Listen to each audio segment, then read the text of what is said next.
I'm Tony Gittings from the Rocket Reel Company, and we're doing a series of 6 short videos explaining the mysteries of the multiply reel. We'll be taking a reel to pieces, and through the series we'll be doing other things, obviously putting the thing back together again, setting the reel up, and eventually talking about tuning the reel, how you set it up for fishing or for tournament casting or whatever else you want to do with it.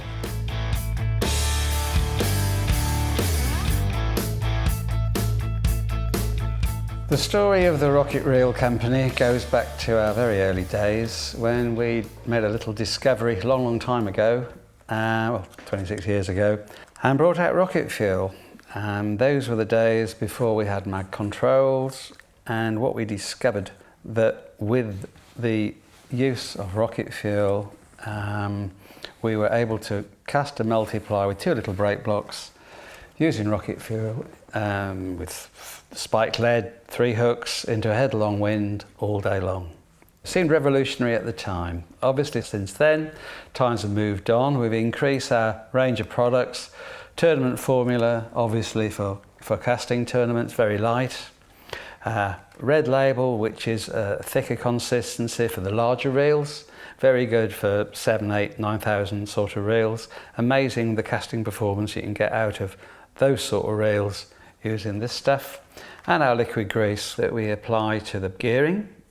All the heavy stuff stays exactly where you put it. And there are several really key things as to why we use these products, is the fact that they don't get dirty, they stay nice and clean, so it reduces the maintenance that you require, and it means you can use them for a long time without having to service them.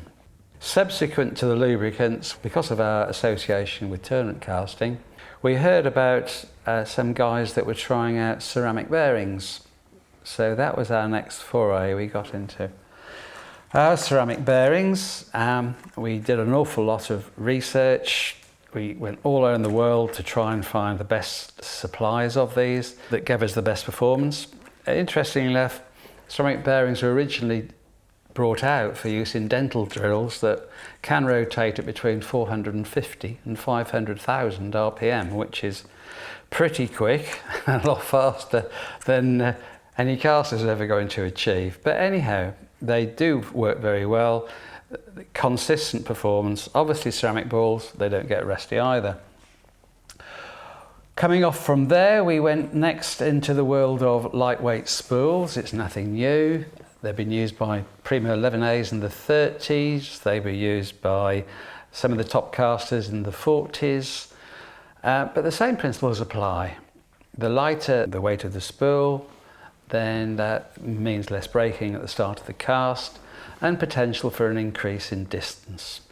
These are something that we've developed over time and are proving very, very popular.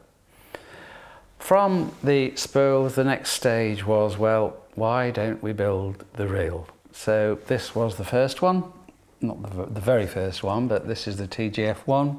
Solid chromed brass, absolutely, totally indestructible, no matter what you do to it.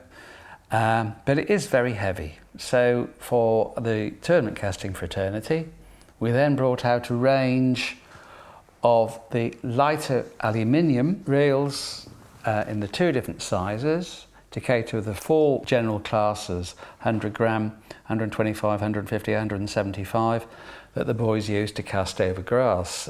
Tournament casting is, of course, for those that are in the know, getting bigger, and with the advent of the internet, it's getting global, proving very popular, and it's quite amazing the number of countries that we are involved with.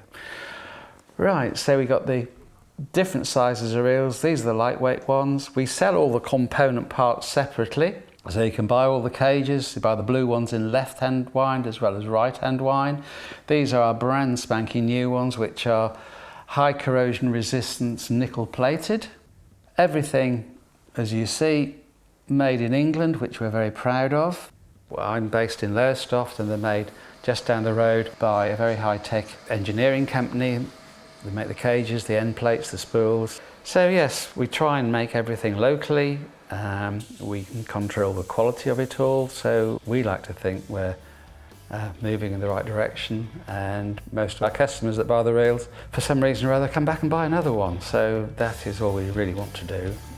The future, we've got several new designs looking on the drawing board, and we're very excited about our future, and we will continue to work towards helping people get the maximum casting ability out of their reels.